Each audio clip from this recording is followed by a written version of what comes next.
Sous mes pieds, mon flyboard vibrait sous l'afflux d'air chaud. D'une pression, j'affirmais ma trajectoire et me rangeais enfin dans la strate de circulation la plus haute. Un frisson dévala mes bras. Surplombant la cité tout entière, j'en distinguais chaque bâtiment noir. Filtrés par le dôme presque invisible à l'œil nu, les éclats du soleil se réverbéraient sur les serres en verre sur ma droite, formant des dessins aériens et impalpables. Je pouvais savoir l'heure qu'il était à la simple disposition de ces taches de couleurs éparses, que j'étais l'une des rares privilégiées à pouvoir admirer. Connaissant la cité sur le bout des doigts, je fonçais en direction de l'est. Je ne pris pas la peine de faire des virages, puisque la strate de circulation était vide. Encore un avantage non négligeable à se déplacer en hauteur. Je pliai les genoux, exerçais une pression avec mon pied droit et goûtais à l'ivresse de la vitesse. Le vent siffla à mes oreilles protégées et m'aurait arraché des larmes sans mes lunettes de vol. Enivré, je ne prêtais aucune attention au flycar qui me suivait.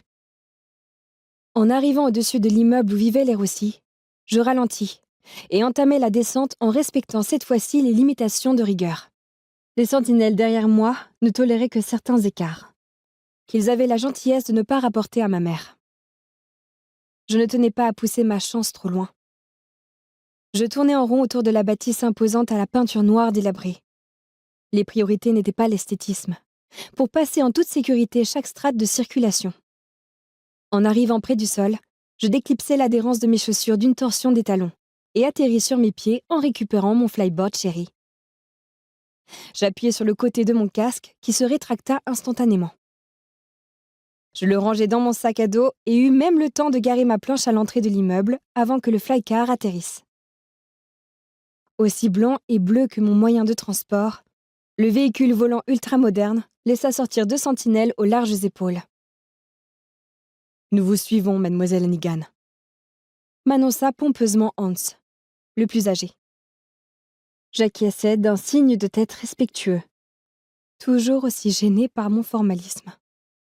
J'entrai dans l'immeuble d'un bon pas et montai les 3 étages en contenant un soupir. Il n'y avait plus d'ascenseur depuis longtemps pour concentrer l'énergie dans des domaines essentiels. Agriculture, éclairage, transport. Mais je ne pouvais qu'imaginer le plaisir des gens de l'ancien monde à ne pas grimper de la sorte. Comme s'amusait à dire mon père, les escaliers étaient un bon moyen de garder la population en forme. Ne tenant pas à repousser le moment déplaisant qui allait suivre, je frappai à la porte des Rossi. Après un instant de silence, je réitérai mon coup. Cette fois-ci, un homme m'ouvrit. Âgé d'une 40aine d'années, il avait les traits tirés et l'air endormi. Son odeur corporelle m'assaillit les narines, et je gardai une expression professionnelle. « Bonjour, monsieur Rossi. Je suis Eleana Hannigan, grande analyste de Cataria. Je vous rends visite au sujet d'irrégularités dans l'utilisation de vos rations. Votre épouse et vos fils sont ici ?